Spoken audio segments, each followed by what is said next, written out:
Assalamu alaikum dear students and welcome to part 2 of International Training, Development and Career in International HRM. In our part 1 we discussed about different aspects of training and development related to international staff. So, इसमें हमने सबसे पहले ये देखा कि training और development होता क्या है, इसका मतलब क्या है। जब हमारा पर्सपेक्टिव ये हो कि हमने करंट जॉब के लिए प्रिपेयर करना है स्टाफ को, तो उसमें फिर हम उसको ट्रेनिंग करवाते हैं। और जब हमारा पर्सपेक्टिव ये होता है कि हमने फॉर फ्यूचर डेवलपमेंट फ्यूचर के हिसाब से डेवलप करना है अपने स्टाफ को, तो फिर हम उसमें उसको उस प्रोसेस को डेवलपमेंट कहते हैं। ठीक है, अब जैसे हमें पता है कि ह्यूमन रिसोर्स बेसिकली एक ओवरऑल जो स्किल्स और एबिलिटीज होते हैं ह्यूमन के अंदर प्लस उसका जो नॉलेज होता है, ठीक है, वो किसी भी फर्म को एक ह्यूमन कैपिटल प्रोवाइड करता है, एक ऐसा रिसोर्स के तौर पे काम करता है जिसको आप फौरी तौर पे यूटिलाइज कर सकते हैं। ठीक है, और यही वजह है कि बहुत सारी जो मल्टीनेशनल ऑर्गेनाइजेशंस हैं वो जब एक्सपेट्रिएट्स को कहीं बाहर असाइनमेंट के लिए भेजना लगती हैं, तो उससे पहले उनकी ट्रेनिंग और उनकी डेवलपमेंट कराई जाती है। स्पेसिफिकली जब आप नया स्टाफ रिक्रूट करते हैं तो ऑब्वियसली उसकी ट्रेनिंग होती है, द मस्ट होती है, उसको आपने काम सिखाना होता है, उसकी ट्रेनिंग कराई जाती है। लेकिन वेरी स्पेसिफिकली जब आप उसको बाहर भेज रहे होते हैं, उसको पहले तरह इन्वेस्ट कर रहे होते हैं, तो ऑब्वियसली उसकी ट्रेनिंग बहुत इंपॉर्टेंट होती है। यहाँ पे सबसे पहले जो ट्रेनिंग आती है उसको हम प्री डिपार्चर ट्रेनिंग कहते हैं, यानी उसको भेजने से पहले जो हमने उसकी ट्रेनिंग करानी होती है, वो एस्पेक्ट बहुत इंपॉर्टेंट होता है और उसमें सबसे इंपॉर्टेंट होता है उसकी कल्चरल अवेयरनेस ट्रेनिंग। ठीक है, तो कल्चरल अवेयरनेस ट्रेनिंग जो है वो फार्म्स बहुत सारी जो हैं वो जब हिस्ट्री में देखा गया कि बहुत सारी फार्म्स जो है उन्होंने नहीं कराई, तो उसकी वजह से बहुत सारे एक्सपेट्रिएट्स फेलियर्स जो हैं वो अकर हुए। अच्छा, अब आगे हम ये देखते हैं, जो हमने लास्ट टाइम एक टॉपिक स्टार्ट किया था कि कंपोनेंट्स कौन कौन से होते हैं प्री डिपार्चर ट्रेनिंग के। तो प्री डिपार्चर ट्रेनिंग के जो कंपोनेंट्स होते हैं उसमें हमने सबसे पहले लास्ट लेक्चर में डिस्कस किया था कल्चर अवेयरनेस प्रोग्राम्स या कल्चर अवेयरनेस ट्रेनिंग्स। जैसे हमने देखा था कि दो डायमेंशंस होती हैं, एक तो ये कि कल्चर की सिमिलैरिटी कितनी है, ठीक है, जिस कल्चर से आप मूव कर रहे हैं, और दूसरा ये कि उसमें इंटरेक्शन कितनी एक्सपेक्ट है विद द लोकल्स और with the people of that culture. ठीक है, तो वहाँ पे ये जहन में ज़रूर एचआर को रखना चाहिए कि ट्रेनिंग इस तरह कराई जाए कि उस एम्प्लॉय की long time long life learning हो, बजाय इसके ये कि जस्ट वन शॉर्ट प्रोग्राम हो कि बस काम खत्म हुआ और उसकी लर्निंग खत्म हो गई। दूसरा ये कि they should be emphasis on provision of the foreign language training, क्योंकि जाहिर है लैंग्वेज का बड़ा एस्पेक्ट होता है जब आगे चल के देखेंगे। ठीक है, अब क्रॉस कल्चर ट्रेनिंग का फायदा ये होता है कि आपको जो डाइवर्स वर्कफोर्स जिसके साथ काम करना होता है, आप उसके बारे में समझ लेते हैं और फिर उसके जरिए उससे आप काम ले सकते हैं। ठीक है, और दूसरा ये कि लैंग्वेज ट्रेनिंग का फ़ायदा ये होता है कि लैंग्वेज कॉम्पिटेंसी जब आपको आती है, जब आप किसी लैंग्वेज को अच्छे तरीके से समझ लेते हैं, तो उस लैंग्वेज में जस्ट एक वर्ड्स को सीखना या जस्ट टर्म्स को सीखना ज़रूरी नहीं होता, उसके एक्सप्रेशंस को सीखना, उस लैंग्वेज की जो रिच वोकेबलरी है उसको सीखना ज़रूरी होता है, क्योंकि उसके ज़रिए ही आप उस कॉमन लैंग्वेज को यूज़ करते हुए अपनी बात, अपने एक्सप्रेशंस को डिफरेंट इमोशनल लेवल्स पे, डिफरेंट एक्सप्रेशंस लेवल पे, अब आप समझें कि जब आप ऑर्डर दे रही हैं किसी काम के लिए, तो उस टाइम आपका लहजा डिफरेंट हो जाता है, आपकी वर्ड्स की चॉइस डिफरेंट हो जाती है। जब आप किसी से रिक्वेस्ट कर रहे होते हैं, तब आपकी वर्ड्स की चॉइस डिफरेंट हो जाती है। तो that is also very important कि जब आपने मैनेजमेंट में काम करना है और आपने लोगों से काम निकलवाना है, तो आपकी वो कॉम्पिटेंसी लैंग्वेज की, उस कम्युनिकेशन की कॉम्पिटेंसी इस लेवल की होनी चाहिए कि आप उस कल्चर में जो एक्सप्रेशंस हैं उनको एडिक्वेटली यूज कर सकें। ठीक है, अच्छा, अब इसमें हमने ये देखा था कि जब हम देखते हैं कि लेवल ऑफ इंटरेक्शन और लेवल ऑफ सिमिलैरिटी, तो फिर उसके हिसाब से हमारा ट्रेनिंग मेथड जो है वो डिटरमिन होता है, level of training rigour determine होता है, और ड्यूरेशन जो है वो ऑफ ट्रेनिंग जो है वो होता है, जिसमें सबसे जो लोअर लेवल पे था वो था इंफॉर्मेशन गिविंग अप्रोच, फिर अफेक्टिव अप्रोच जिसमें थोड़ी सी ज़्यादा इंटरेक्शन थी, और फिर तीसरे नंबर पे इमर्जन अप्रोच थी ऑफ ट्रेनिंग की, जिसमें बहुत ज़्यादा इंटरेक्शन होती है नए कल्चर में और बड़ा नॉवल किस्म का कल्चर होता है। ठीक है, तो वो हम लास्ट लेक्चर अगर आप देखें तो उसके अंदर इसकी डिटेल्स हमने डिस्कस की हैं। अच्छा, उसके बाद फिर प्रिलिमिनरी विजिट्स हो सकते हैं ओरिएंटेशन के लिए एम्प्लॉय की to the new country which is just to prepare them for the actual departure. ठीक है, और वहां पे जाके वो जो प्रॉपर जो pros and cons of that particular area या न्यू जगह जहाँ पे मूव कर रहे हैं उसको भी वो कर सकते हैं। अक्सर कंपनीज जो है वो स्पाउस के साथ विजिट विजिट कराती हैं। कई कंपनियां जो है इवन फैमिली मेंबर्स के साथ भी विजिट करा सकती हैं न्यू प्लेस की।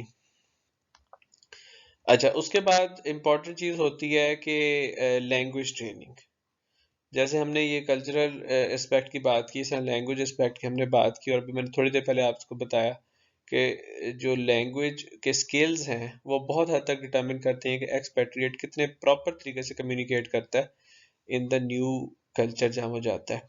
Obviously English is very important as a business language in throughout the world वर्ल्ड। इवन ये कि जो नॉन इंग्लिश स्पीकिंग नेशंस हैं वो भी अपना बहुत सारा जो कम्युनिकेशन ग्लोबल लेवल पे है वो इंग्लिश में कर रही होती हैं। ठीक है, देयर आर मेनी कंट्रीज जिसके people they are willing to learn English because they realise कि ये वर्ल्ड बिजनेस की लैंग्वेज है। इसके अंदर जो जो आपका खतो किताब जो कम्युनिकेशन कहीं से भी हो रही है उसमें इंग्लिश का यूज़ हो रहा है हर लिहाज से। अब यहाँ तक इम्पोर्टेंस है इसमें कि जापान जो ऐसी कंट्री है जो इंग्लिश को बिल्कुल ही नहीं यूज़ करती। इवन जब उसने ओलंपिक गेम्स करवानी थी या उसने उससे पहले वर्ल्ड कप करवाया अपने फुटबॉल का, तो उसने वहाँ पे स्पेसिफिकली अपने जो साइंस थे, जो स्ट्रीट साइंस थे, उनको चेंज किया और उसके अंदर इंग्लिश को इनकॉर्पोरेट किया। ठीक है, तो वो इस हद तक इम्पॉर्टेंट है। डिफरेंट कंट्रीज में आप देखेंगे कि आपको अगर कोई सेकंड लैंग्वेज वहाँ पे यूज़ होती हुई नज़र आ रही है तो मोस्टली वो इंग्लिश है। लेकिन इसके अलावा दूसरी इंपॉर्टेंट लैंग्वेजेस भी हैं जिसमें स्पेनिश बहुत हद तक क्योंकि काफ़ी स्पेनिश स्पीकिंग नेशंस भी एग्जिस्ट करती हैं। इवन यू आप देखेंगे कि यूएसए में भी है, इवन कनाडा में भी है। ठीक है, फ्रेंच उसके भी काफ़ी यूज़ है थ्रू आउट द वर्ल्ड। उसके बाद अगर आप देखें तो चाइनीज़ लैंग्वेज आजकल बहुत ज़्यादा जो है वो उसकी फेम है, उसकी एक्सेप्टेंस है उसकी, क्योंकि चाइना का बिजनेस वर्ल्ड में बहुत इन्फ्लुएंस है, तो चाइनीज़ लैंग्वेज की तरफ लोग बहुत ज़्यादा अट्रैक्ट हो रहे हैं। अच्छा, आगे चलें तो आप देखेंगे कि कई कंट्रीज जैसे मिडल ईस्टर्न कंट्रीज हैं उनके अंदर अरेबिक का काफ़ी ज़्यादा यूज़ है। तो ये कुछ ऐसी लैंग्वेजेस होती हैं जो all over the business world जिनकी अहमियत ऑब्वियसली इन सब की इंग्लिश से कम है अहमियत। ठीक है कि लेकिन बाकी लैंग्वेजेस भी काफ़ी पार्ट प्ले करती हैं, और it's also good if you have an extra language skill. तो उस तरह आपकी वर्थ जो है वो इंक्रीज होती जाएगी। अच्छा, उसके बाद फिर हमने जैसे बात की थी कि सिर्फ इंग्लिश के अलावा होस्ट कंट्री के लैंग्वेज स्किल्स अगर आप उसको जानते हैं समझते हैं तो this is actually a bonus for the MNC if you are able to communicate in that countries और लोकल लैंग्वेज। ठीक है, क्योंकि वो एक आपको एक पावर प्रोवाइड करेगी, एक एक्स्ट्रा पावर प्रोवाइड करेगी at that level of communication जहाँ पे आप लोगों से ज़्यादा बेहतर तरीके से काम ले सकते हैं। फिर प्रैक्टिकल असिस्टेंस भी एक एस्पेक्ट होता है एचआर का कि if they sometimes need to give a practical help to the employee. What do you mean by practical help? For instance, अगर एक न्यू एम्प्लॉय वो जा रहा है, you need to support them with maybe आप उसकी स्पाउस को वहाँ पे सेटल करवाएं, उसकी फैमिली को वहाँ पे सेटल करवाएं, उनके लिए वहाँ पे अपार्टमेंट्स का बंदोबस्त करें, उनके लिए वहाँ पे इवन ऐसी ट्रेनिंग्स हैं कि वो लोकल कम्युनिटी के साथ किस तरीके से एडजस्ट कर सकते हैं। ठीक है, फिर उनकी साइकोलॉजिकल ट्रेनिंग की जा सकती है, उनके स्ट्रेस को रिड्यूस किया जा सकता है वो न्यू एरिया में मूव करने के लिए। ठीक है, तो ये इस किस्म की प्रैक्टिकल ट्रेनिंग्स जो है वो बड़ी इंपॉर्टेंट होती है। फिर पेपर वर्क को किस तरीके से हैंडल करना है, ट्रैवलिंग के क्या प्रोटोकॉल्स हैं वहाँ पे, लोकल ट्रैवलिंग के क्या प्रोटोकॉल्स हैं, परचेज के क्या प्रोटोकॉल्स हैं, करेंसी के बारे में उनको बताना। ठीक है, फिर अपने नई जो आपकी एमएनसी की जो सब्सिडरी है जहाँ आप जा रहे हैं वहाँ पे एक्सपेंसेस को किस तरह रीइंबर्स करना है। ठीक है, और आपने अपना इवन अगर फर्नीचर मूव करना है उसमें हेल्प कराना। तो ये भी that's an important aspect of pre departure training and obviously practical help. और इसके लिए कई कंपनीज क्या करती हैं कि एक दूसरी कंपनीज की भी हेल्प ले लेती है जिनको रीलोकेशन स्पेशलिस्ट कहती हैं। तो ऑब्वियसली एचआर में आउटसोर्सिंग बहुत ज़्यादा की जाती है क्योंकि एचआर का स्टाफ हर चीज़ हर तरीके से हैंडल तो नहीं कर सकता। इवन रिक्रूटमेंट एंड सिलेक्शन में भी आउटसोर्सिंग की जाती है, ट्रेनिंग एंड डेवलपमेंट में भी आउटसोर्सिंग की जाती है। ठीक है, तो इसी तरीके से रीलोकेशन स्पेशलिस्ट होते हैं जो हेल्प आउट करते हैं एमएनसीज को एक्सपेट्रिएट्स के पर्सपेक्टिव में कि वो इवन रीलोकेट करवाते भी हैं, लॉजिस्टिक्स भी प्रोवाइड करवा देते हैं, फिर सूटेबल अकोमोडेशन और स्कूल्स भी फाइंड करवा देते हैं। तो ये भी you should be aware of this fact कि there are other specialised companies जिनको रीलोकेशन स्पेशलिस्ट कहते हैं, which can help the expatriate to move from one country to another country. अच्छा, फिर एक सिक्योरिटी ब्रीफिंग आजकल बड़ा मॉडर्न उसका ट्रेंड आया है कि जिसमें प्री डिपार्चर ट्रेनिंग में सिक्योरिटी ब्रीफिंग दी जाती है अबाउट द न्यू कंट्रीज। उसकी ट्रैवल एडवाइजरी के तौर पे बताया जाता है, वहाँ पे सेफ्टी के प्रोटोकॉल्स क्या हैं वो बताए जाते हैं। ठीक है, वहाँ पे इवन हेल्थ के पर्सपेक्टिव में भी बताया जाता है और पर्सनल सेफ्टी के पर्सपेक्टिव में भी उनको बताया जाता है कि how to take care of yourself. फिर अच्छा, वहाँ अब आपको पता है कि all over the world there are so many issues like hostile political environment, terrorism भी हो सकती है, किडनैपिंग भी हो सकती है, हाईजैकिंग भी हो सकती है। अगर अभी अभी रिसेंटली म्यांमार में आपने देखा कि there is a military coup, तो वो जो है वो एक बड़ा जैसे कहते हैं एचआर के लिए एक प्रॉब्लमेटिक इवेंट है। वहां पे कितनी सारी कंपनीज होंगी जिनको ये प्रॉब्लम इस टाइम हैंडल करना पड़ रहा होगा। सेकेंडली, फिर नेचुरल डिजास्टर्स जो हैं, ये एक्सपोजर टू पेंडेमिक्स, आजकल कोविड की वजह से एचआर को फिर से प्रॉब्लम्स का सामना करना पड़ रहा है बिकॉज कहीं के एक्सपर्ट्स जो हैं वो स्टक हो गए हैं और कहीं पे एक्सपर्ट्स जो हैं वो बड़े वनरेबल हैं टू कैच द डिजीज। तो इस किस्म की भी इश्यूज जो हैं उनके बारे में सिक्योरिटी ब्रीफिंग दी जाती है कि आप मास्क पहन के रखें वहाँ पे, इस टाइम की सूरत हाल डिजीज की क्या है, नियरेस्ट हॉस्पिटल्स कौन से हैं जहाँ पे आप रुजू कर सकते हैं। ठीक है, फिर ट्रैवल एक्सीडेंट्स और इंश्योरेंस के बारे में उनको बताया जाता है। अदर प्रॉब्लम अगर पासपोर्ट लॉस लॉस हो जाए या आपके ट्रैवलिंग डिलेज आ जाए, उनको आप किस तरह हैंडल कर सकते हैं, नियरेस्ट वहाँ पे अकोमोडेशंस कौन सी हैं। तो this whole package has to be made by the HR before the departure of the expatriates.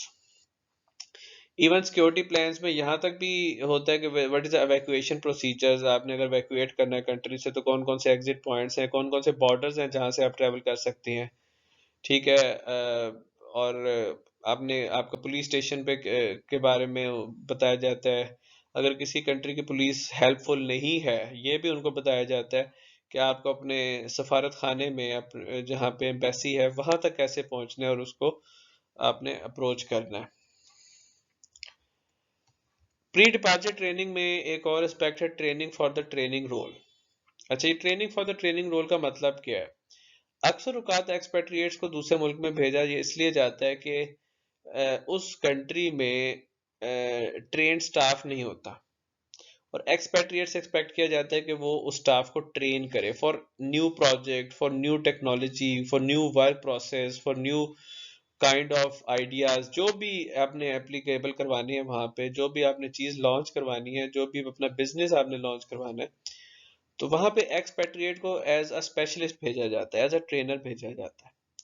But here the obvious question is कि is the expatriate itself prepared to be a trainer? क्या वो खुद से trainer है?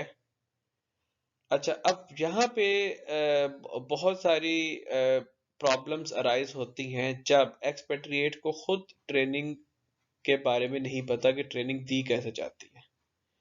ठीक है, because it's not easy to transfer knowledge and skill from one person to another until unless you know what are the proper procedures, what are the like you can not everyone can be a trainer। कोई हर वक्त तैयार नहीं रहता कि आप उन चीज़ों को ट्रेन करें। उसके स्पेसिफिक स्किल्स आपको आने चाहिए, ट्रेनिंग के प्रोटोकॉल्स का पता होना चाहिए, ट्रेनिंग के टाइम कितना स्पेंड करना है, लोगों को समझ कितनी आती है, उनसे फीडबैक कैसे लेना है।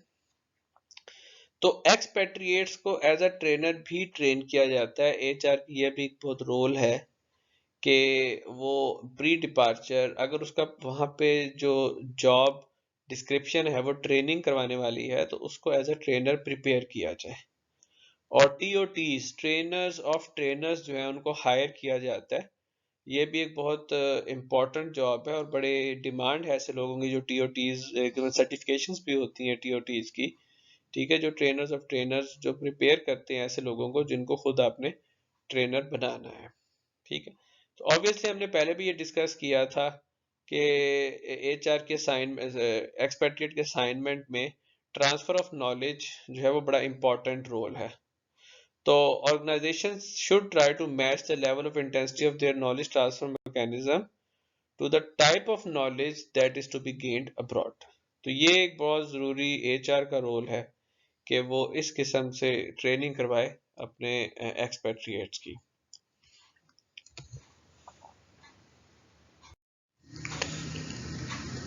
बहुत हद तक जब हम ट्रेनिंग, प्री डिपार्चर ट्रेनिंग की बात करते हैं तो उसके अंदर पीसीएन्स को इन्वॉल्व करते हैं कि पेरेंट कंट्री नेशनल्स को जब एक्सपेट्रिएट्स बना के सब्सिडरीज में भेजा जाता है।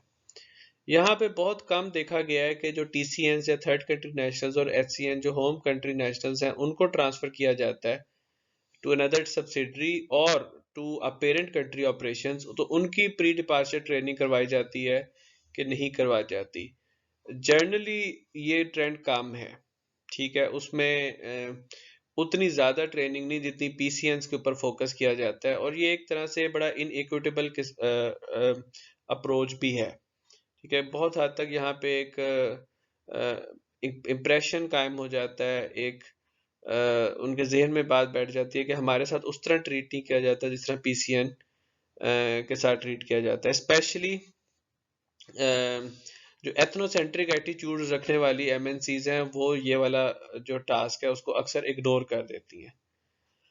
अच्छा, अब जब एचसीएन को ट्रांसफर किया जा रहा है for example to parent country, तो ये अगर पेरेंट कंट्री का एचआर है तो उसको भी वहां पे जाके देखना है कि क्या एचसीएन वो प्री डिपार्चर ट्रेनिंग उस तरह लेके आया है या पोस्ट डिपार्चर हमें उसको वो ट्रेनिंग देनी पड़ेगी टू मेक हिज और her assignment successful in the parent country. यानी अगर एचसीएन अपने मुल्क की एचआर से, ऑब्वियसली वो एचआर भी पेरेंट कंट्री की एचआर के अंडर तो है, लेकिन देर इज अ चांस कि उसके पास उस तरह की वर्क फोर्स ना हो, उसके पास उस तरह की प्लानिंग ना हो जो पेरेंट कंट्री यानी हेडक्वार्टर के एचआर के पास है। ठीक है, तो इसका मतलब है कि उसको फिर प्री डिपार्चर ट्रेनिंग नहीं मिल रही, उसको पोस्ट डिपार्चर ट्रेनिंग देनी पड़ सकती है। Obviously most of the time ऐसे भी होता है कि बहुत सारे टीसीएन या एससीएन वो उस शॉर्ट टर्म बेसिस पे आते हैं। ठीक है, तो शॉर्ट टर्म बेसिस पे उतना ज़्यादा एफर्ट नहीं लगाता एचआर डिपार्टमेंट जितना ज़्यादा एफर्ट जो है वो लॉन्ग टर्म असाइनमेंट्स पे जो एक्सपेट्रिएट्स की मेन असाइनमेंट्स हैं उनके ऊपर लगाया जाता है। सेकंड नंबर पे जो आपकी नॉन ट्रेडिशनल एक्सपेट्रिएट असाइनमेंट्स हैं, ठीक है, उनको ट्रेनिंग किस तरह देनी चाहिए। अगर थियोरेटिकली देखा जाए तो प्री डिपार्चर ट्रेनिंग तो सबको ही मिलनी चाहिए, लेकिन फिर अगर प्रैक्टिकली बात की जाए तो कुछ असाइनमेंट्स शॉर्ट टर्म के लिए होती हैं। ठीक है, कुछ असाइनमेंट्स जो है वो नॉन स्टैंडर्ड होती हैं, जैसे कम्यूटिंग बेस्ड असाइनमेंट्स या इंटरनेशनल बिजनेस ट्रैवल, तो उनको फिर उतना इन्वेस्ट नहीं कर सकता एचआर डिपार्टमेंट, इतने उसके पास रिसोर्सेज नहीं होते कि उनको उस तरह ट्रेनिंग दी जाए। तो ऐसे असाइनमेंट्स के लिए कोशिश ये की जाती है, जैसे हमने पहले भी जिक्र किया, कि जब आप जर्नल किसी एक्सपेट्रिएट को ट्रेनिंग दे रहे हैं तो कोशिश करें कि उसके अंदर बाकी स्टाफ को भी इन्वॉल्व कर लें, ताकि वो ऑलरेडी प्रिपेयर्ड हो जाएं फ्यूचर असाइनमेंट्स के लिए।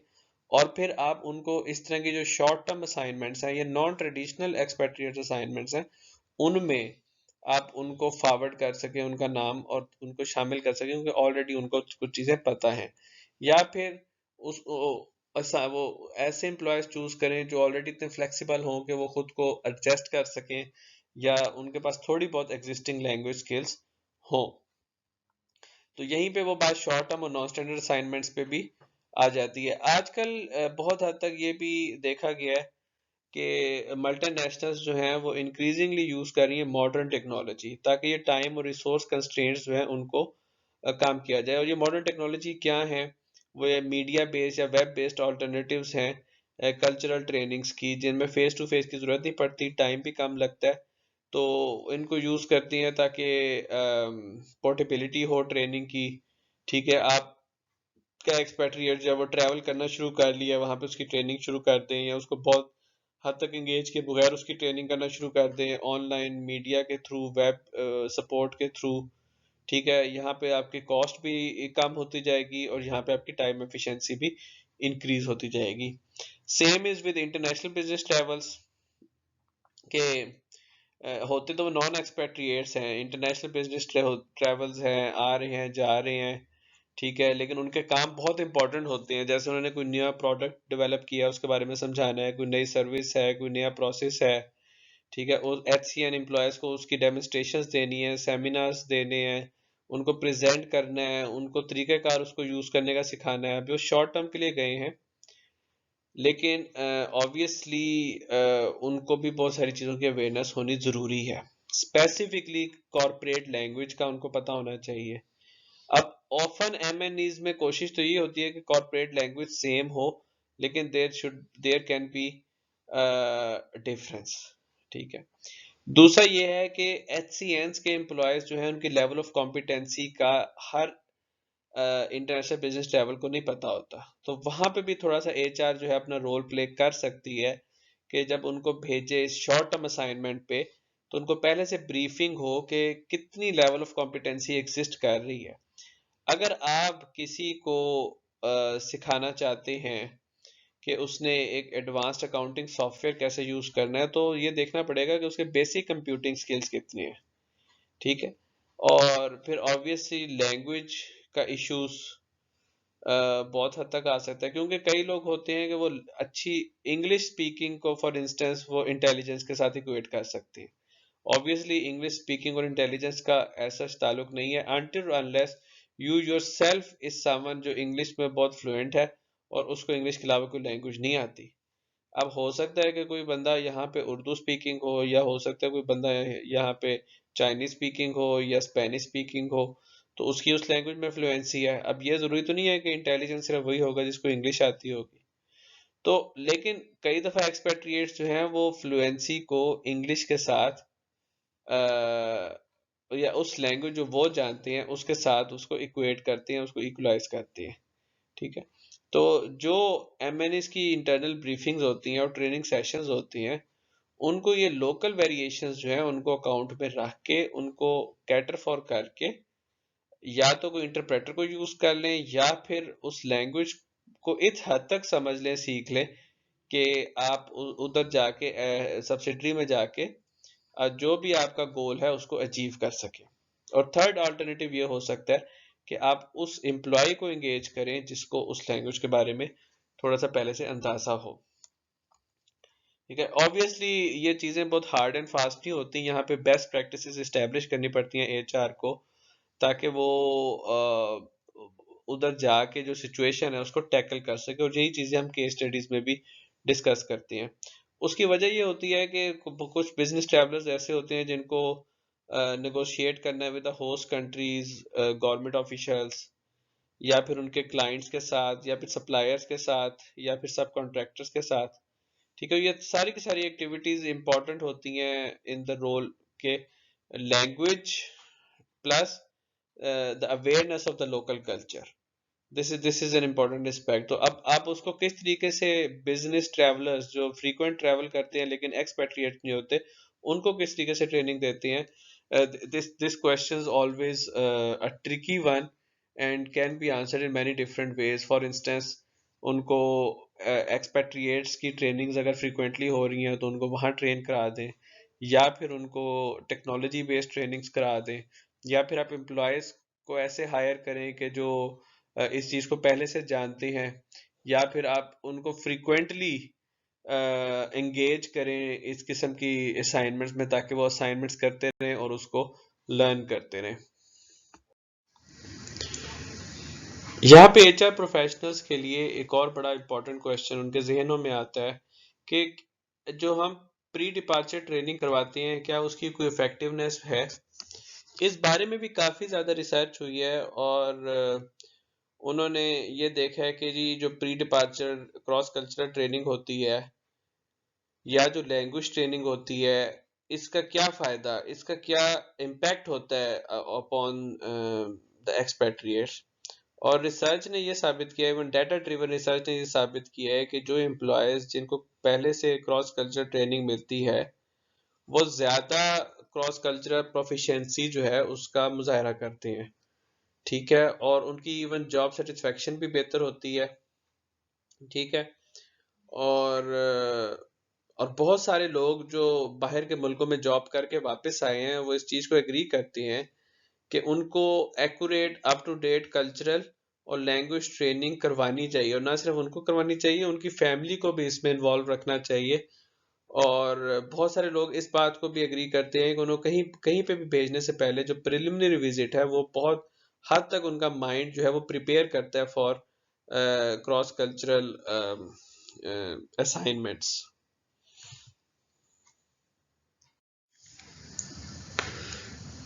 Developing staff through international assignment, अभी हमने थोड़ी देर पहले डिस्कस किया था कि ट्रेनिंग का मतलब होता है कि किसी को बेसिक स्किल्स या नॉलेज देना जो किसी पर्टिकुलर जॉब या ग्रुप ऑफ जॉब्स के लिए इंपॉर्टेंट होती है।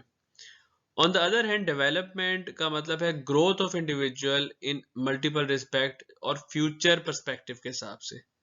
ठीक है, इसका मतलब है कि कोई ऑर्गेनाइजेशन अगर डेवलपमेंट कर रही है अपने एग्जेक्टिव्स की या अपने मैनेजर्स की, तो इसका मतलब है कि वो उनको प्रोवाइड कर रही है एडवांस्ड नॉलेज और कॉम्पिटेंसी फॉर द जॉब जो उन्होंने फ्यूचर में करनी है। अच्छा, अब क्या इंटरनेशनल असाइनमेंट में हम किस तरीके से ये चीज़ को इस चीज़ को मद्देनजर रखते हैं कि हमारा स्टाफ जो है वो डेवलप हो रहा है, यानी हम उसको इंटरनेशनल असाइनमेंट पे भेज रहे हैं तो क्या उसकी डेवलपमेंट हो रही है। अब उसके एक्सपेक्टेड आउटकम्स क्या होते हैं? फर्स्ट उसका आउटकम होता है कि मैनेजमेंट डेवलपमेंट। जब किसी इंडिविजुअल को आप इंटरनेशनल एक्सपीरियंस दे रहे हैं, ठीक है, तो आप इसका मतलब है कि उसकी कैरियर प्रोग्रेशन में उसको असिस्ट कर रही हैं। अब मल्टीनेशनल के क्यों क्या इसके फायदा हो रहा है कि आपके पास एक pool of experienced international operators जो है ना वो आपके पास जमा होते जा रहे हैं, और आप जो फ्यूचर इंटरनेशनल असाइनमेंट है उसमें आपके पास उनकी अवेलेबिलिटी ज्यादा होगी। ठीक है, तो यानी दोनों का फायदा, individuals are getting their experience, उनके करियर्स एडवांस हो रहे हैं, उनकी सीवीज बेहतर हो रही है, और एमएनईज को क्या है, उनको एक pool of experience international operators जो है वो मिल रहे हैं। Second perspective is organisational development. ठीक है, ऑर्गेनाइजेशनल डेवलपमेंट का जब हम पर्सपेक्टिव देखते हैं तो वहां पे हमारे पास ओवरऑल इन टोटलिटी आपके जो स्टाफ है उसका नॉलेज, उसका स्किल्स और उसकी एबिलिटीज जिनको हम KSAs कहते हैं वो इंक्रीज होते होते जा रही हैं। यानी अब आपके पास ऐसा बंदा भी है जो स्पेन में असाइनमेंट करके आया, आपके पास ऐसा बंदा जो है जो UAE में असाइनमेंट करके आया, ऐसा बंदा है जो मैक्सिको में असाइनमेंट करके आया। अब इन टोटलिटी आपके पास वो लोग हैं जो मल्टी नेशनली ऑपरेट कर रहे हैं। ठीक है, आपके पास उन उन कंट्रीज के बेस्ट प्रैक्टिसेस के भी डेटाबेस एग्जिस्ट कर रहे हैं, और वो आपस में चूंकि एक दूसरे के साथ फ्रीक्वेंटली इंटरेक्ट कर रहे हैं तो वो अपना नॉलेज एक दूसरे को ट्रांसफर भी कर रहे हैं। और एक्सपेट्रिएट्स की हमने जब बहुत सारे देखे थे कि expatriates agents of direct control, socialisation, transfer of knowledge और कॉम्पिटेंसी, इन सारी चीज़ों में पार्ट प्ले करते हैं, तो इसका मतलब है कि वो ओवरऑल ऑर्गेनाइजेशन को इन्हांस कर रही हैं, उसकी उसकी कैपिटल को ओवरऑल इन्हांस कर रही हैं, उसकी ह्यूमन जो कॉम्पिटिटिव एज है उसको इन्हांस करते जा रही हैं। वो वाली MNCs जिन्होंने फ्रीक्वेंटली मल्टीनेशनल लेवल के ऊपर ऑपरेट करना है, डिफरेंट कंट्रीज में अपनी बिजनेसेस को एक्सपेंड करना है, या अपने ऑपरेशंस जो हैं उनको डिफरेंट कंट्रीज में लेके जाना है, तो वहाँ पे HR क्या करती है कि वो ऐसी एक टीम डेवलप करती है जो इंटरनेशनल कैडर की एक टीम होती है। ठीक है, जो इंटरनेशनल असाइनमेंट्स जो हैं वो कर सकते हैं या करते रहते हैं। ठीक है, और फिर वो एक उनके पास एक प्रिपेयर्ड एक ग्रुप तैयार हो जाता है, प्रिपेयर्ड हो जाता है जो उन असाइनमेंट्स को परफॉर्म कर सकता है। ठीक है, और वो पोटेंशियल एम्प्लॉयज जो हैं वो फिर बार बार उनको इंटरनेशनल ऑपरेशंस में इन्वॉल्व किया जाता है। जब इंटरनेशनल टीम किसकी बनती है, ऑब्वियसली वो एम्प्लॉयज जिनके पास इंटरनेशनल एक्सपीरियंस होता है। ठीक है, और वो जो इंटरनेशनल असाइनमेंट मिलती है इसका मतलब है उस टीम में एक्सपीरियंस का इजाफा हो रहा है। उसके बाद फ्रीक्वेंटली जो ऑर्गेनाइजेशंस होती हैं वो स्पेशली जो नेटवर्क ऑर्गेनाइजेशन होती हैं वो उन टीम्स को यूटिलाइज करती हैं। अब उन टीम्स की यूटिलाइजेशन में क्या होता है कि ऑब्वियसली जब बाहर से बंदा कुछ सिखा के आया तो वो सीख के भी आया है। ठीक है, इस तरह क्या होता है कि विद इन दोस टीम्स जो इंटरनेशनल टीम जिन्हें हम कह सकते हैं या इंटरनेशनल कैडर कह सकते हैं, वो आपस में इनोवेटिव आइडियाज डिस्कस करते हैं। यानी ऑर्गेनाइजेशनल लर्निंग का जो एस्पेक्ट है वो उसके अंदर शामिल हो जाता है और फिर ट्रांसफर ऑफ नॉलेज होता है। इवन बहुत सारी ऑर्गेनाइजेशंस एक्सपेक्ट करती हैं कि आप अपने जो प्रोसीजर्स हैं उनको राइट डाउन करें तो आपका एक डाटा बेस जो है वो स्टोर हो जाता है। ठीक है, अच्छा, फिर साथ साथ आपकी जो फंक्शनल और नेशनल बाउंड्रीज हैं उनके दरमियान जो फ्लो ऑफ इंफॉर्मेशन है, ठीक है, जो फ्लो ऑफ आइडियाज हैं वो इजी हो जाते हैं। क्यों? क्योंकि ऐसी टीम जो है हमेशा डाइवर्स लोगों के ऊपर, डिफरेंट नेशनैलिटी के लोगों के ऊपर बेस करती है। तो वहां पे आपका flow of communication with in the boundaries जो है वो इजी हो जाता है। अच्छा, फिर आपके पास डाइवर्स आइडियाज आते हैं, डाइवर्स आर्ग्यूमेंट्स आती हैं, आपकी प्रॉब्लम सॉल्विंग और टीम सॉल्विंग जो है वो एनहांस हो जाती है। ज्यादा बेहतर जो है उसके अंदर आपके पास ऑल्टरनेटिव्स मौजूद होते हैं किसी भी प्रॉब्लम, जो किसी भी न्यू सिचुएशन को हैंडल करने के लिए। ठीक है, उसके बाद you always have an opportunity for developing a global perspective. जैसे जैसे आपकी टीम एक्सपैंड होती जाएगी, टीम का एक्सपीरियंस बढ़ता जाएगा, वैसे वैसे आपका ग्लोबल पर्सपेक्टिव जो है वो ज्यादा आता जाएगा। So you will be more able to handle the changes that are coming into globe. और वो चेंजेस ऑब्वियसली हर वक्त हो रही होती हैं और हर वक्त उनके ऊपर आपने अपनी स्ट्रेटजीज जो है वो पेश करनी होती हैं। उसके बाद लास्टली इंपॉर्टेंट चीज है कि आपकी एक शेयर्ड वैल्यूज बन जाती हैं, कुछ बेस्ट प्रैक्टिसेस बन जाती हैं जो ऑलमोस्ट सारी कंट्रीज में हो रही होती हैं। और आपके पास जो वो टीम है जिसके पास इंटरनेशनल एक्सपीरियंस है वो उन बेस्ट प्रैक्टिसेस को अडॉप्ट करके उनको एक शेयर्ड बेस्ट प्रैक्टिसेस में कन्वर्ट कर लेती है। ठीक है, through the process of socialisation, through the process of some formal और इनफॉर्मल कंट्रोल सिस्टम, जिसमें फॉर एग्जांपल अगर हम देखें तो all over the world stealing is not allowed. अब स्टीलिंग इज एक शेयर्ड वैल्यू है। हालांकि कुछ कंट्रीज ऐसी होंगी जहां पे बिजनेसेस में थोड़ा सा कॉम्प्रोमाइज कर लेना अलाउड होगा, एथिकल वैल्यूज को रिश्वत देना या काम को सही तरीके से ना करना। लेकिन जब इंटरनेशनल टीम में इन्वॉल्व होंगे सारे इंडिविजुअल्स तो जो बेस्ट प्रैक्टिसेस सारे मुल्कों में हो रही होगी वो उसको भी अडॉप्ट करेंगे। तो ये इंटरनेशनल टीम जो है ये एमएनईज में पीसीएन्स पे भी बेस कर सकती है, टीसीएन भी इसमें हो सकते हैं और एचसीएन होके ऐसे लोग जिनका इंटरनेशनल एक्सपोजर रहा है और वो नई नई कंट्रीज से चीजें सीख के अपनी टीम में शेयर कर रहे हैं। तो ये डायग्राम हमें बहुत हद तक ये चीज बता रही है कि किस तरह इंटरनेशनल असाइनमेंट के जरिए इंडिविजुअल डेवलपमेंट भी होती है। ठीक है, फिर वो इंडिविजुअल जो है वो एक इंटरनेशनल कैडर, एक इंटरनेशनल टीम का हिस्सा बन जाता है। ठीक है, और फिर ये दोनों मिला के ऑर्गेनाइजेशनल डेवलपमेंट जो है उसमें पार्ट प्ले करते हैं।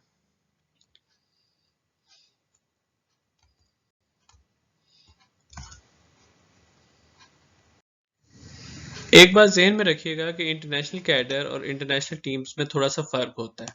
इंटरनेशनल कैडर के एम्प्लॉयज वो एम्प्लॉयज होते हैं जिनको अभी इंटरनेशनल असाइनमेंट पे भेजा नहीं गया लेकिन उनको सिलेक्ट कर लिया गया है फॉर द ट्रेनिंग या pre departure training to be a part of an international team.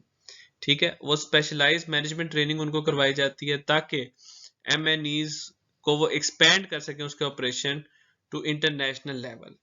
अच्छा, once they have got international experience now they become part of the international team.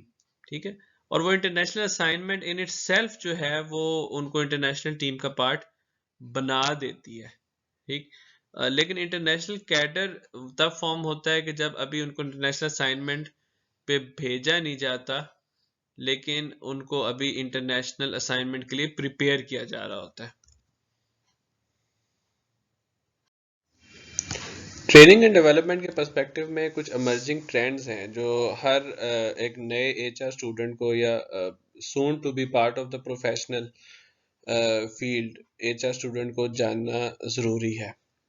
सबसे पहले तो ये बात ज़हन में रखें कि जिस तरह ग्लोबलाइजेशन इंक्रीज कर रही है, ठीक है, इस तरीके से एक प्रेशर बिल्डअप हो रहा है एमएनईज के ऊपर कि ट्रेनिंग एंड डेवलपमेंट जो है उसको लोकलाइज किया जाए, ठीक है, ताकि वो डिफरेंट कंट्रीज में जिस तरह आप अपने ऑपरेट करें सब्सिडरी, तो उन एम्प्लॉयज़ को भी ट्रेनिंग एंड डेवलपमेंट की अपॉर्चुनिटीज़ मिले, वहाँ की एचआर जो है उसको भी ट्रेनिंग एंड डेवलपमेंट के लिए एम्पावर किया जाए। सारी की सारी ट्रेनिंग एंड डेवलपमेंट जो है वो सिर्फ हेड ऑफिस या हेड क्वार्टर के ऊपर बेस ना की जाए। सेकेंडली, ये काफ़ी ज़्यादा रियलाइज़ हो रहा है कि ग्लोबलाइजेशन का जो इफ़ेक्ट है वो बिजनेसेस प्रोसेसेस के ऊपर भी इफेक्ट होता है, ठीक है, कि बिजनेस किस तरीके से ऑपरेट करते हैं, किस तरीके से आप ऑर्डर्स बुक करते हैं, किस तरीके से प्रोडक्ट्स डेवलपमेंट करते हैं, किस तरीके से मार्केटिंग करते हैं, किस तरीके से आप अपनी टेक्निकल जो एस्पेक्ट्स हैं उनको हैंडल करते हैं।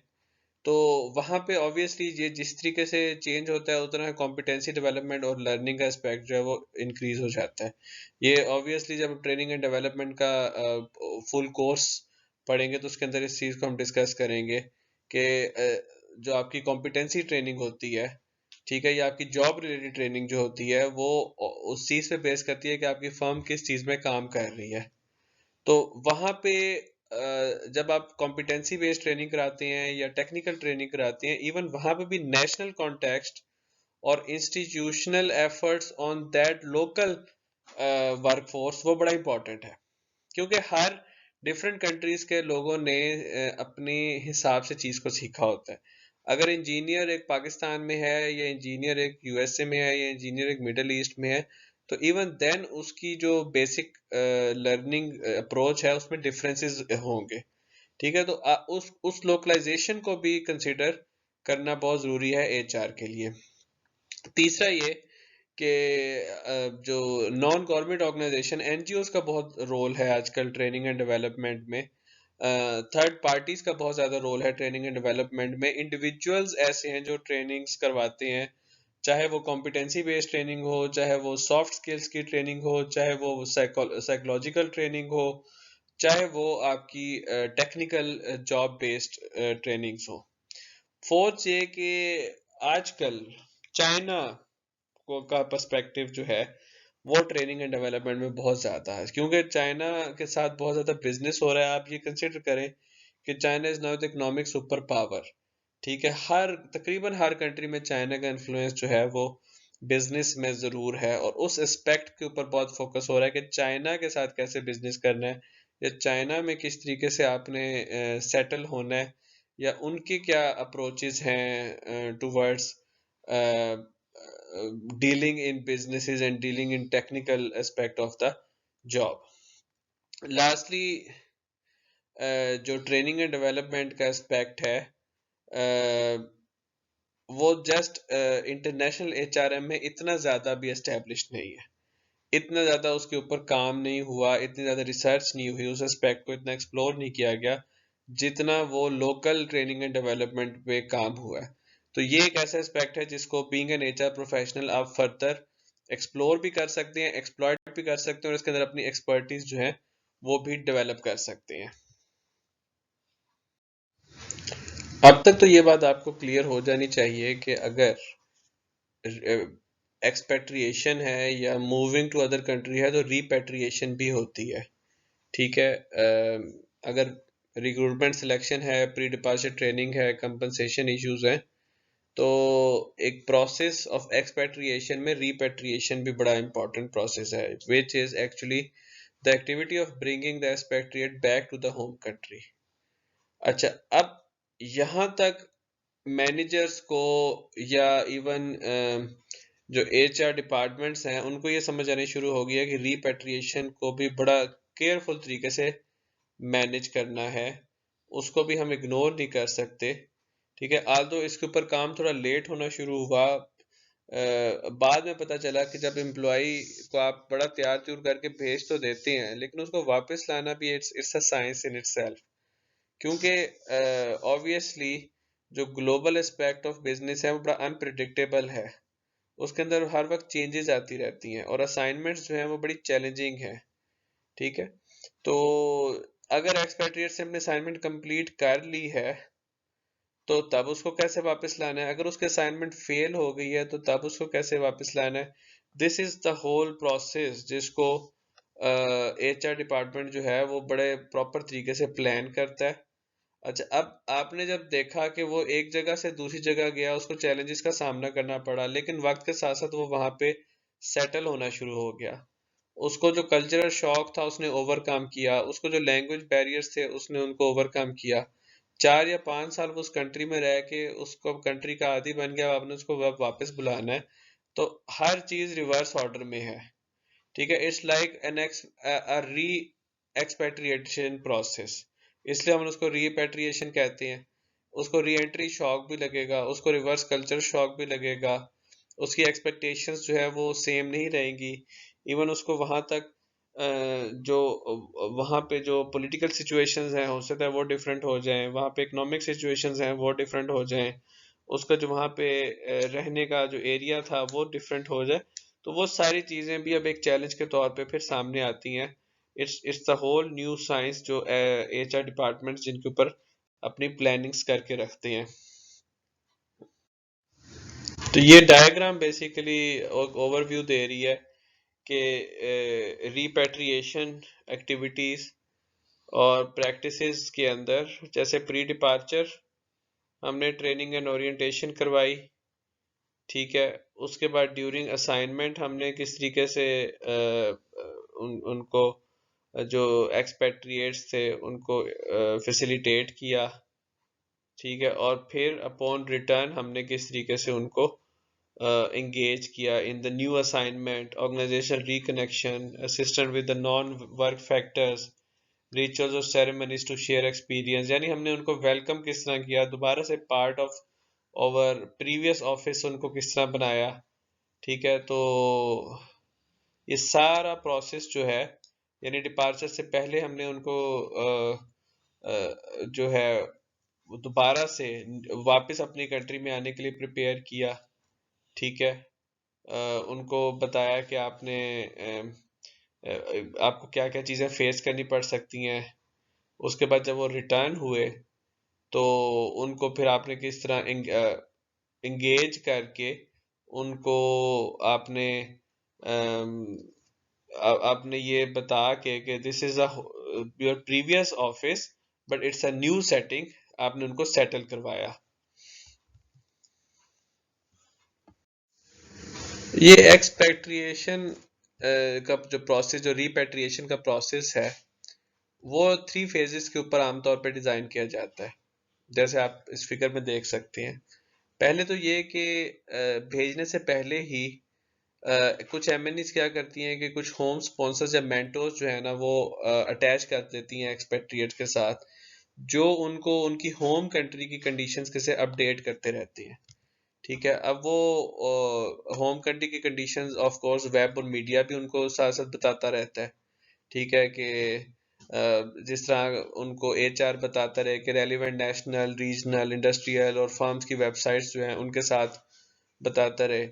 ठीक है, फिर उनको कम्युनिकेशन के प्रोटोकॉल्स जो अपडेट होते रहते हैं उनके बारे में बताता रहे कि जी कंपनी में क्या चल रहा है, बैक होम क्या काम हो रहा है, ताकि वो इन्वॉल्व रहें। इवन ड्यूरिंग द असाइनमेंट भी उनको होम लीव्स दी जाती हैं कि आप जाएं और जाके ज़रा एक चक्कर घर का लगाएं। ठीक है, और वहाँ पे किस तरह काम हो रहा है वो भी देखें।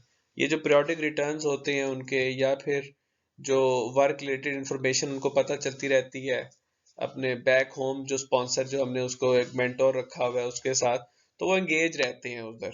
जी, उसकी वजह ये होती है कि 2 3 4 5 साल के बाद उसने वापस तो उस ऑफिस में आना है। फिर अपॉन रिटर्न, ठीक है, वो हमने देखा कि किस तरीके से जब वो वापस आया तो उसको ये पता चलता है कि ठीक है उन चीज़ों के बारे में मुझे पता है, लेकिन इवन देन आप उसको न्यू असाइनमेंट्स से बताते हैं कि किस तरह से न्यू असाइनमेंट्स जो है उनको हैंडल करना है। 2011 में केस स्टडी एक रिसर्च की गई तो पता चला कि ओवरऑल 4% जो इंटरनेशनल असाइनमेंट है ना वो फेलियर का शिकार हुए। अच्छा, अब उनमें लीडिंग कॉजेज क्या फाइंड हुए कि 18% पता चला कि कॉजेज थे कि स्पाउस या पार्टनर जो है वो डिससेटिस्फाइड है फ्रॉम द न्यू कंट्री या न्यू असाइनमेंट, जहाँ पे ज़ाहिर असाइनमेंट का तो उससे इतना ताल्लुक नहीं है, लेकिन जिस न्यू कंट्री में वो जाके सेटल हुए हैं वहाँ पे उसकी डिससेटिस्फैक्शन है। अच्छा, सेकंड नंबर पे poor candidate choice, expatriate was not fit to perform that job.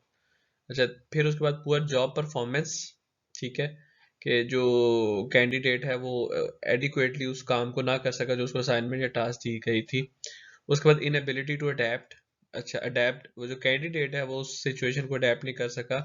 और remaining was other family concerns, जो डिफरेंट किस्म के स्कूलिंग्स हैं और बैक होम कंसर्न्स हैं या चिल्ड्रन के कंसर्न्स हैं, वो मैटर करते हैं।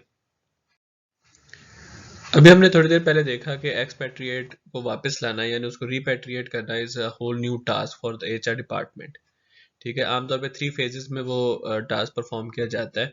अब हम यहाँ पे ये देखते हैं कि जो इंडिविजुअल जब दोबारा वापस आता है अपने मुल्क में, जिस तरह उसने क्रॉस कल्चरल एडजस्टमेंट का हमने पूरा एक टॉपिक डिस्कस किया, री एंट्री प्रोसेस भी उसी तरीके से कॉम्प्लेक्स है। ठीक है, उसमें बहुत सारे फैक्टर्स हैं जो उस प्रॉब्लमेटिक हो सकते हैं और they can be the moderators of the re entry adjustment. अब ये कौन कौन से फैक्टर्स हो सकते हैं? ये जॉब रिलेटेड फैक्टर्स भी हो सकते हैं और सोशल फैक्टर्स भी हो सकते हैं। अच्छा, जॉब रिलेटेड फैक्टर्स में कैरियर एंजाइटी ये बड़ा इंपॉर्टेंट फैक्टर है। ठीक है, अब कैरियर एंजाइटी क्या होता है कि जब जो एक्सपर्ट्स हैं वो ज़्यादा जल्दी प्रमोट होते हैं, लेकिन जब वो वापस आते हैं तो उनकी प्रमोशन जो है वो उसके चांसेस कम हो जाते हैं। ठीक है, अच्छा, उसके बाद ये है कि जो एक्सपर्ट्स हैं जब वो एक्सपर्ट्स होते हैं तो अ, वो ज़्यादा प्रोमिनेंट हो जाते हैं दूसरों की नज़र में। ठीक है, उनको ज़्यादा फोकस किया जाता है कि ये बाहर से होके आया है, इसका मतलब ये डिफरेंट है, तो ये भी एक कैरियर एंजाइटी का बायस बनता है। अच्छा, उसके बाद बहुत सारे जो इंटरनेशनल साइनीज वापस आते हैं उनके पास उस तरह के असाइनमेंट्स नहीं होती जैसे वो पहले करके गए होते हैं, या उस टाइम असाइनमेंट्स जो हैं वो डिफरेंट हो जाती हैं। ठीक है, और या फिर ये भी पॉसिबिलिटी है कि उनके असाइनमेंट्स गारंटीड नहीं है, उनकी जॉब गारंटीड नहीं है, मे बी उनकी जगह फर्म ने और कोई एम्प्लॉयज हायर कर ली हो। ठीक है, तो वो गारंटी जो है वो उनके लिए एक बड़ा एक प्रॉब्लमेटिक है। आपको पता है प्राइवेट सेक्टर्स में जॉब्स जो हैं इतनी सिक्योर नहीं होती and you can be terminated अगर कंपनी के पास असाइनमेंट ना हो। अच्छा, फिर उनको एक और टेंशन ये होती है कि अब जैसे हम कहते हैं ना, out of sight out of mind, तो उनको ये होता है कि यार जो हमने पहले पोजीशन या सोशलाइजेशन नेटवर्किंग ऑफिस में की थी, जॉब में की थी, तो अब शायद हमारी वो पोजीशन ना रही हो वहाँ पे। ठीक है, तो ये इस किस्म के जॉब बेस्ड चैलेंजेस जो हैं वो कैरियर एंजाइटी का बायस बनते हैं। उसके बाद वर्क एडजस्टमेंट। ठीक है, वर्क एडजस्टमेंट में ये बड़े ज़रूरी होता है कि आप जिस पोजीशन को छोड़ के गए थे, क्या आपको वापस वो पोजीशन जो है वो मिल रही है, आपको वापस वो वाला ऑफिस मिल रहा है, आपको वापस वो वाली असाइनमेंट्स मिल रही हैं। ठीक है, जो जिसको आप सोच, तो ये भी एक टेंशन का बायस बनता है वापस आके। अच्छा, उसके बाद ये देखा जाए कि प्रमोट हो गया फॉर इंस्टेंस अगर एम्प्लॉय, तो क्या वो प्रमोशन पोजीशन उसकी कायम रहेगी जब वो वापस आएगा? ठीक है, फिर ये कि ओवरसीज जो एक्सपीरियंस है, क्या वो एक्सपीरियंस उसकी उतनी ही कदर होगी जो ओवरसीज में वो चीज़ सीख के आया है उसकी होम कंट्री में, यानी मोस्ट टाइम वो हेड ऑफिस है। ठीक है, तो यहाँ पे एचआर के लिए बड़ा ज़रूरी होता है कि उसका कैरियर पाथ जो है उसको क्लियरली डिफाइन करें और एम्प्लॉय को ये एक किस्म की गारंटी दी जाए कि उसको उस जो प्रमोशन मिली है उसका फ़ायदा जो है वो उसकी होम कंट्री में भी होगा। If you really want to retain that particular employ, आप उसकी स्किल्स और एक्सपीरियंसेस को यूटिलाइज करना चाहते हैं, यानी उसके एक्सपीरियंस को हमें डी वैल्यू नहीं करना होता। अच्छा, फिर न्यू रोल डिमांड के साथ कोप करना, न्यू असाइनमेंट्स के साथ कोप करना, न्यू टाइमिंग्स के साथ कोप करना, न्यू को वर्कर्स के साथ कोप करना, न्यू बॉस के साथ कोप करना, this can be very challenging task, and HR needs to guide the new employee on this particular new assignment और new roles जो उसको वहाँ पे मिल रहे हैं। सोशल फैक्टर्स में देखा जाए तो family adjustment is an issue again. फिर से आपने पूरी फैमिली को एडजस्ट करना है, बच्चों की स्कूलिंग को देखना है, होम नहीं है अगर आपके पास, घर नहीं है वो फाइंड करना है, ठीक है, उस कंपनी उस कंट्री के एक्सपेंसेस उसको मीट करना है, उसकी इन्फ्लेशंस को देखना है, उसके अंदर जो फैसिलिटीज़ है उनके साथ। ज़ाहिर है ऑब्वियसली आपकी होम कंट्री है, उतना मुश्किल नहीं होगा जितना न्यू कंट्री में जाके होगा, लेकिन वापस आके आप काफ़ी हद तक जो चीज़ें हैं वो आपके लिए डिफरेंट हो जाती हैं। फिर आपके सोशल नेटवर्क्स हैं, फ्रेंड्स हैं, ठीक है, आप किस किस्म की एक्टिविटीज़ करते हैं, आप किस किस्म के स्कूल्स में जाते हैं, आपके पीयर ग्रुप्स कैसे हैं, क्लब्स कैसे हैं, स्पोर्ट्स कौन सी है, फैशन कौन से हैं, ठीक है। फिर उसके बाद आपके पार्टनर का करियर जो है वो किस तरीके से दोबारा से आप उसको स्टार्ट कर सकते हैं। तो ये सोशल फैक्टर्स जो हैं ये बहुत हद तक पार्ट प्ले करते हैं आपकी एडजस्टमेंट में, जो रिपेट्रिएशन की एडजस्टमेंट होती है। जब हम किसी ऑर्गेनाइजेशन में या किसी एमएनई में ये देखें कि स्टाफ अवेलेबिलिटी और कैरियर एक्सपेक्टेशंस किस तरीके से बिल्डअप होती हैं, तो उसके अंदर रिपेट्रिएशन प्रोसेस का भी बहुत अमल दखल होता है। अब स्टाफ हमेशा ये देख रहा होता है कि किस तरह एक कंपनी जो है अपने एक्सपेट्रिएट्स को जब रिपेट्रिएट कराती है, उनको जब वापस बुलाती है, तो उसको उसके साथ क्या सलूक होता है वापस आके, ठीक है। अगर तो वो रिपेट्रिएट जो है वो प्रमोट हो गया, उसको ऐसी पोजीशन दी गई है जिसमें उसके इंटरनेशनल एक्सपीरियंस को कैपिटलाइज किया जा रहा है, तो जो बाकी मैनेजर्स होते हैं जिनको एक्सपेट्रिएट असाइनमेंट पे नहीं भेजा गया होता, तो उनकी इंटरप्रिटेशन यही होती है कि ये एक पॉजिटिव करियर मूव है। ऑन द अदर हैंड, अगर एमएनई उनको रिवॉर्ड नहीं कर रही उनकी परफॉर्मेंस को, या फिर अगर वो छोड़ के जा रहे हैं तो वो टॉलरेट कर रहे हैं, उसको इतनी ज़्यादा केयर नहीं कर रहे, ठीक है, या उसको टर्मिनेट कर दिया जाता है वापस आके क्योंकि उसके लिए जॉब नहीं है, तो जो रिमेनिंग मैनेजर्स हैं या रिमेनिंग एम्प्लॉयज हैं वो तो ऑब्वियसली यही सोचेंगे कि this is not a good move कि we go an international assignment because it's a high risk decision. और ये इसलिए हाई रिस्क डिसीजन है कि आपकी जो ऑर्गेनाइजेशन में फ्यूचर करियर है वो तो बड़ा डाउटफुल हो जाएगा अगर आप किसी इंटरनेशनल असाइनमेंट में जाएंगे। तो this is one of the reasons कि if an MNE wants to attract a high caliber staff or people who are good in their job, जो आपकी ऑर्गेनाइजेशन को फायदा पहुंचा सकते हैं, तो they have to treat their repatriates properly, ठीक है। तो इवन वहां पे अगर आप चाहते हैं कि आपके एम्प्लॉयज जो हैं वो जो बाहर से आए हैं वो ना छोड़ के जाएं, ठीक है, उनके रिलेशनशिप आपस में बेहतर हो, ऑर्गेनाइजेशन के साथ कमिटमेंट बेहतर हो और वो अपने नॉलेज को शेयर करें, तो you have to treat them well, you have to take care of them, you have to give them what you promise from them.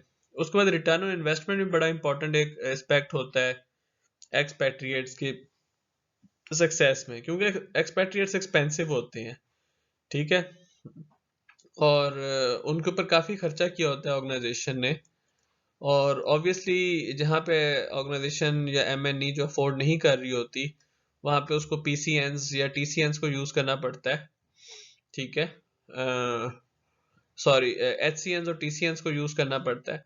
लेकिन जहाँ पे ज़रूरत होती है वहाँ पे वो पीसीएंस को एक्सपेट्रिएट्स बना के भेजती हैं, तो उनके ऊपर काफ़ी इन्वेस्ट करती हैं, ठीक है। तो अब उस इन्वेस्टमेंट को जस्टिफाई करने के लिए देखना पड़ता है कि आपको रिटर्न क्या मिल रहा है, उसको मॉनेटरी टर्म्स में भी कैलकुलेट किया जा सकता है और उसको इन टर्म्स ऑफ प्रॉफिट्स जो है देखा जा सकता है ओवरऑल कि आपने कितना एक्सपेंस किया और आपको उस सब्सिडरी में किस तरह तक रिटर्न आया। अगर हम कैटेगराइज करें कि किस किस्म का नॉलेज या स्किल गेन करते हैं एम्प्लॉयज़ जब वो इंटरनेशनल असाइनमेंट उनको भेजा जाता है, तो उसमें सबसे पहले तो होता है मार्केट स्पेसिफिक नॉलेज। ठीक है, किसी कंट्री के हिसाब से जो स्पेसिफिक जो उस इंडस्ट्री की मार्केट है, उसका लोकल सिस्टम, उसके पॉलिटिकल सोशल इकोनॉमिक सिस्टम, उसकी लैंग्वेज, उसके कस्टम्स, उस कंट्री का स्पेसिफिक नॉलेज जो है वो गेन करता है। सेकंड नंबर पे उसके पर्सनल स्किल एनहांसमेंट होती है, यानी उसको इंटरकल्चरल नॉलेज आता है, उसके अंदर सेल्फ कॉन्फिडेंस इंक्रीज होता है, फ्लेक्सिबिलिटी ज़्यादा हो जाती है क्योंकि वो एक नई बिल्कुल सिचुएशन से गुजर के आया होता है और उसको समझ आ जाती है कि अनटिल अनलेस वो फ्लेक्सिबिलिटी ना शो करे, एडजस्टमेंट मुश्किल हो जाती है, प्रोग्रेशन मुश्किल हो जाती है, और फिर टॉलरेंस इंक्रीज हो जाती है क्योंकि वो डिफरेंट किस्म के लोगों के साथ काम करके आया होता है जो उससे काफ़ी ज़्यादा कल्चरली भी डिफरेंट होती हैं, बिहेवियरली भी डिफरेंट होती हैं, लैंग्वेज लैंग्वेज भी उनकी डिफरेंट होती है, उनकी इमोशंस भी डिफरेंट होते हैं।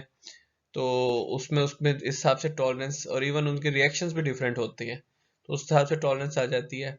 फिर job related management skills enhance होती है क्योंकि डाइवर्स सिचुएशंस को फेस किया होता है, अनसीन प्रॉब्लम्स को फेस किया होता है, तो उसकी कम्युनिकेशंस, प्रोजेक्ट मैनेजमेंट और प्रॉब्लम सॉल्विंग से स्किल्स जो हैं वो इम्प्रूव हो जाती हैं। फिर नेटवर्क इम्प्रूव होता है, जैसे हमने पहले कहा था कि एजेंट्स ऑफ नेटवर्क के तौर पे काम करते हैं expatriates, because they have met diverse type of people and they have new contacts.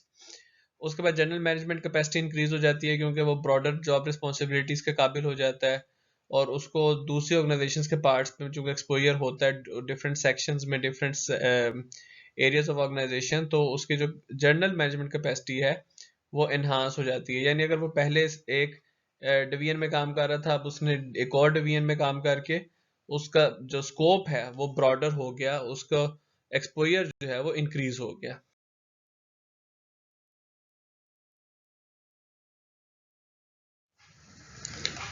Repatriation programme design करना किसी एचआर डिपार्टमेंट के लिए is not a straight forward task और नॉट समथिंग जिसका कोई क्विक सोल्यूशन हो। ठीक है, जब भी रिपेट्रिएट यानी एक्सपेट्रिएट वापस आ रहा होता है, उसको जो एक मिसमैच होता है एक्सपेक्टेशंस का उसके फ्यूचर के हिसाब से, वो काफ़ी हद तक एक प्रॉब्लमेटिक हो सकता है।